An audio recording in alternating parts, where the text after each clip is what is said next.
A brutally powerful puncher with handsome, boyish, blonde good looks, he soared to the pinnacle of fame and success, but suffered a downfall of horrible tragedy and controversy. That caused my life to spiral out of control in a big way. In one of the most powerful stories in boxing.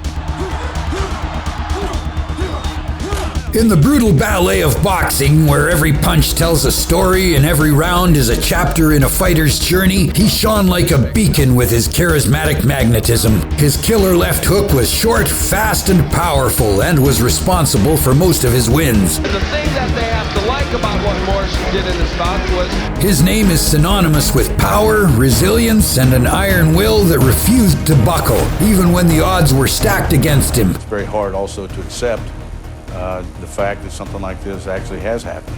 It resonated in and out of the ring, encapsulating the man he was. Fearless, ambitious, and strikingly powerful, but also impulsive and always ready to party. In the end, he lost everything to his worst enemy, himself. His name was Tommy the Duke Morrison.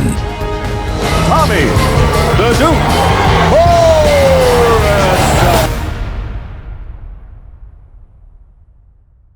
Today we take you through the extraordinary life of Tommy Morrison, the heavyweight champion whose left hook devastated his opponents. That was a left hand. Covering his triumphs in the ring. What a natural punching power. His trials outside of it. I didn't do the right things. I led a very reckless lifestyle.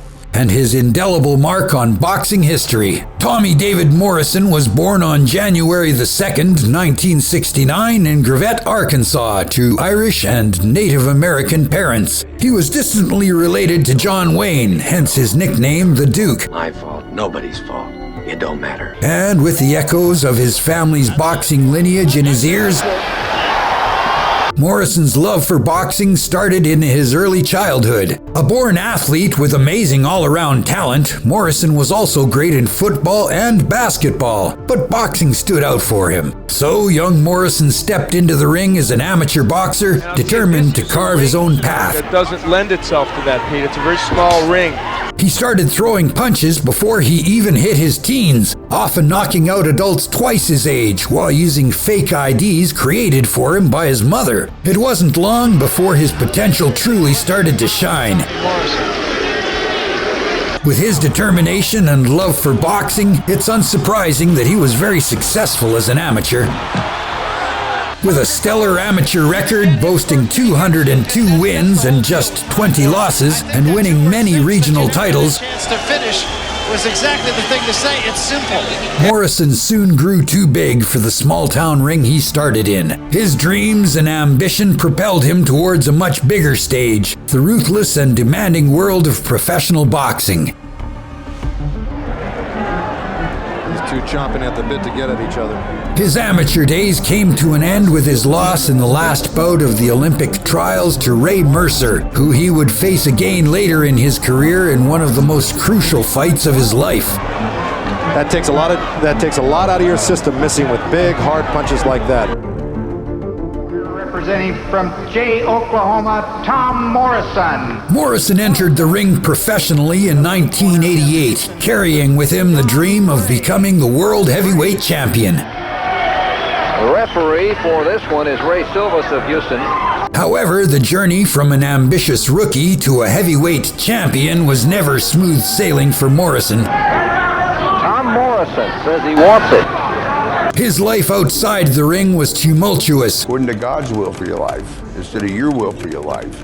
Marked by brushes with the law and battles with substance abuse. 20 was my record as an amateur, which is pretty amazing. These challenges could have brought an early end to any athlete's career, but his perseverance carried him forward. And the number 8 guy fights the number 1 guy. His first professional fight was in New York on November 10th, 1988 against William Muhammad, which Tommy won with a first-round knockout. In 1989, his second year as a pro, he had 19 wins, 15 of them by knockout, with 0 losses. Now 14-0, 12 knockouts, Tommy the Duke Morrison.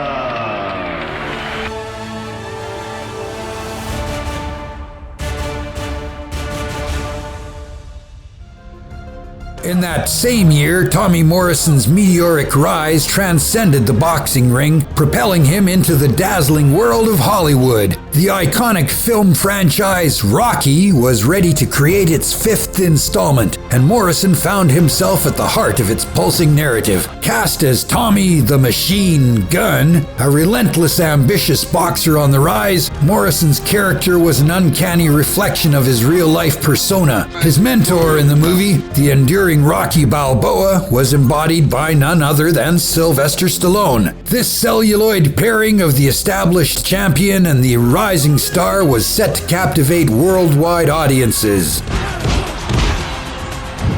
The film was promoted at 4 of Tommy's real-world fights when he wore Rocky's iconic American flag-patterned trunks, and Sylvester Stallone himself was actually in his corner in real life. Rocky V echoed across the globe, turning eyes towards Morrison as a formidable boxer and a charismatic actor. The film catapulted his fame beyond the confines of the ring, painting him across the larger canvas of popular culture. His journey wasn't confined to the boxing world any longer. Morrison was now a global star, the tale of his rise captivating hearts both inside and outside the boxing arena. Tommy Morrison had several highly memorable fights in his boxing career. In 1990, Tommy Morrison had a fight that helped establish him as a potential world champion. The fight was against Pinkland Thomas, a former heavyweight champion, and Morrison's boxing skills were displayed right from the start. Showcasing his boxing prowess early in the game, Morrison won the match by a TKO in the first round, as Thomas couldn't come out for the second round, leaving the fans in awe. This match sent shivers down other boxers' spines, further cementing his reputation as a powerful puncher, and Morrison was fast becoming a fan favorite.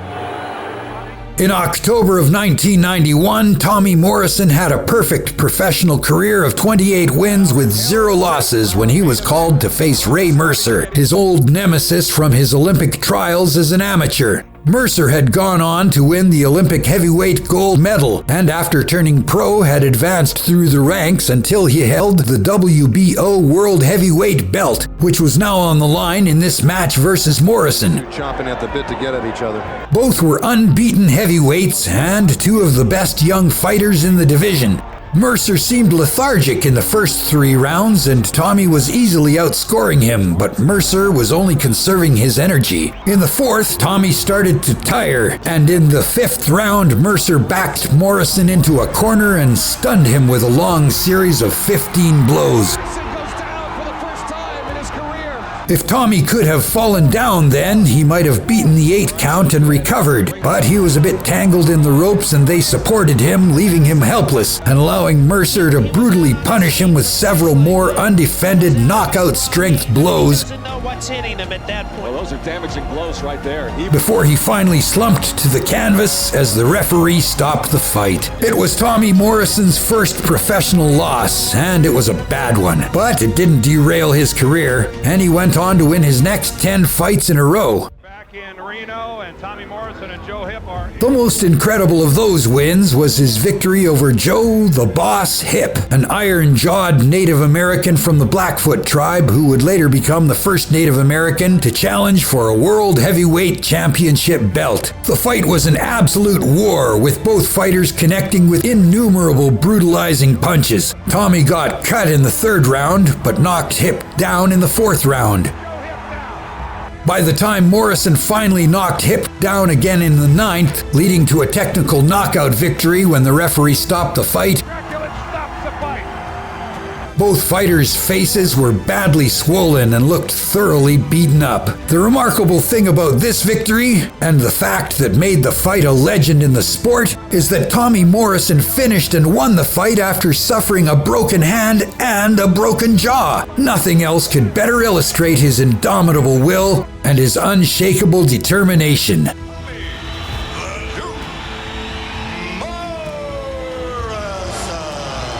His efforts and determination culminated in the year 1993. The world of boxing braced itself for an electrifying shakeup. The coveted WBO Heavyweight Championship was suddenly without its champion as Michael Moorer made the surprising choice to vacate his title. The stage was thus set for a thrilling contest, a test of strength, strategy, and sheer willpower to crown the next WBO Heavyweight Champion. Caught in this whirlwind of anticipation were two fighters, each as different from the other as could be. George Foreman, a boxing legend whose fists had once held the WBC and WBA heavyweight titles, was a seasoned warrior of 44 years. Against him was the young dynamo, 24-year-old Tommy Morrison, an up-and-coming sensation making waves in the boxing world, turning heads and knocking out opponents with his vicious left hook. Both fighters were looking to claim the belt after losing their previous heavyweight title fights.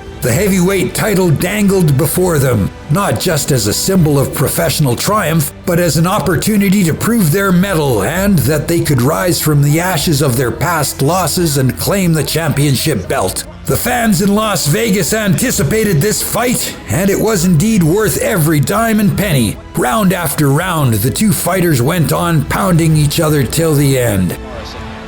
Morrison abandoned his usual aggressive style while Foreman was the aggressor for the early duration of the fight, stalking the agile Morrison, who in turn circled the older and bigger Foreman. However, in the 7th round, Morrison landed more left and right hooks and a right uppercut. Shockingly, Foreman connected with a low blow in the early rounds, and in the 8th round, Foreman landed another low blow at Morrison, but there wasn't any deduction of points, only additional recovery time of up to 5 minutes for Morrison. Finally, when Foreman landed a 3rd low blow in the 10th round, referee Mills Lane finally deducted a point from him. Morrison scored sharp punches before quickly retreating, and pro-Foreman fans voiced their disapproval by showering Morrison with boos in the 11th round. More boos followed in the 12th round as Morrison tried to dodge the shots from Foreman. This didn't deter Morrison, and he was happy that he stuck with his plans. Hands up in the air after the final 12th round, Morrison was already showing jubilation before the decision was announced. Fortunately, Morrison's tactic ultimately paid off. He won the bout in a lopsided unanimous decision with 2 scores of 117 to 110 and one of 118 to 109. Helping him secure victory against Foreman and finally clinching the much-coveted WBO World Heavyweight Boxing Championship. The small-town boy from Gravette had finally become a world champion, a dream eventually realized after years of struggle and sacrifice. His iron determination and his awe-inspiring left hook, now his trademark, became game-changers in this fight, along with shrewd tactics. Unfortunately, he was only able to successfully defend the championship once against Tim Tomaszek before losing it to Michael Bent in October of 1993. That fight was only supposed to be a tune-up match for Morrison's $16 million fight against Lennox Lewis for the unification of the WBO and WBC heavyweight championships. But Bent shocked the world by knocking Morrison down 3 times in the first 97 seconds of the fight, taking the victory by TKO due to the 3 knockdown rule, and taking the WBO championship with it. Tommy Morrison had another career-defining fight in 1985 when he fought with Donovan Razor Ruddock. The echoes of losing the WBO title to Michael Bent in his second defense still haunted Morrison. But he was not a man to be bogged down by the past. Instead, he saw an opportunity in every setback, a silver lining in every cloud, and this resilience was soon to set the stage for his triumphant return. His opponent was Ruddock, a formidable adversary. The stage was set, the crowd waited with bated breath, gave Mike Tyson. And the bell tolled the beginning of a fight that would mark Morrison's comeback into the spotlight of the heavyweight championship conversation. Morrison moved with purpose and his punches filled with resolve. But surprisingly, in the first round, out of nowhere, Donovan Ruddock landed a nice right uppercut that landed Morrison on the canvas. Quickly, and much to the delight of the fans, Morrison soon got up and continued the fight. Punch after punch, Ruddock continued to land blows on Morrison in the next round as he tried to get himself back into the fight. But a dogged Morrison wouldn't give in so easily. He countered and returned with a tremendous right hook, which left Ruddock startled. It was the turning point Morrison needed, and he got better as the fight progressed. Ruddock started to look tired and continued to lean on Morrison to prevent the punches from coming in. And then, in the sixth round, the moment arrived. Knowing he couldn't go the distance, Ruddock decided to go for the knockout, a move that became costly. He advanced and tried giving Morrison 3 left and 2 right hooks, but Morrison dodged this combination. Morrison countered with his signature left hook, and Ruddock was sent crashing onto the canvas for a technical knockout. As the referee ended the count, Morrison stood tall, his victory over Ruddock echoing far and wide, reigniting whispers of a championship comeback. The loss of the WBO title was a part of the past, for Morrison was back, stronger and more determined than ever. If you're enjoying this video, consider following the link at the top right to experience another of our stories of great fighters. February in the year 1996 marked an abrupt turn in Morrison's high-flying career. A shocking revelation sent tremors across the sports world.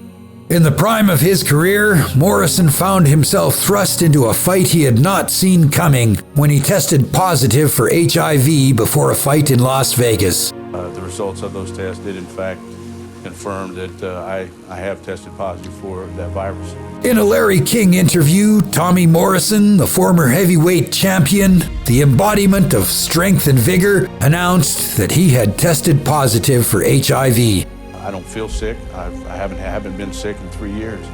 It's very puzzling. It's very hard also to accept the fact that something like this actually has happened. How I got it, when I got it, who I got it from. I think those are all things that at this point are very unimportant.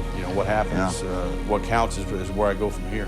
He was 26 at the peak of his professional career and had a lucrative fight looming with Mike Tyson. The Nevada Athletic Commission immediately suspended his boxing license, leading to an unceremonious and heartbreaking exit from the sport he lived for. Stripped of his livelihood, Morrison sank into a deep depression and his life spiraled out of control with drug use, DUIs, and a messy divorce. He spent 14 months in prison on weapons and drug possession charges from 2000 to 2001. Morrison was not one to surrender without a fight. His boxing career might have been forcibly stalled, but his spirit remained unbroken. The man who had beaten numerous opponents in the ring now faced his toughest adversary, a personal, painful, and public battle. Morrison made a surprising return to boxing in 2007, claiming his earlier HIV diagnosis had been a false positive. His return, while igniting a glimmer of the old excitement, sparked a contentious debate on health, safety, and sports, stirring conversations that would influence the regulations of the sport in the years to come. And that's the same test that I failed back in '96. On a Thursday night, under the vast canvas of the Harv at the Mountaineer Racetrack, a tale of redemption unfolded. Tommy Morrison knelt in the center of the ring, gloves raised in a salute to the heavens, a victor once again. The former WBO heavyweight champion had just knocked out John Castle, a 35-year-old contender from Indianapolis, with a picture-perfect left hook in the second round, delivered with precision and power. For Morrison, whose last fight on American soil was a TKO loss to Lennox Lewis back in 1995, this victory had a feeling of redemption. As the crowd roared in the background, Morrison savored the sweet taste of redemption, relishing the moment that marked his return to glory. From the rural landscapes of Arkansas to the world stage, Tommy Morrison's journey was an extraordinary saga. His life, marked by soaring victories and heart-rending lows, was a testament to the resilience of the human spirit. Despite the personal battles he fought outside the ring, Morrison's legacy within the sport remains undimmed. Known for his devastating left hook, his tenacity, and his unforgettable role alongside Sylvester Stallone in Rocky V, Morrison remains a beacon in boxing history. His story remains a stark reminder of the personal battles that athletes often face outside the limelight, serving as a compelling narrative of triumph, tragedy, and resilience. Whatever it takes, to win. That's what I'm willing to do.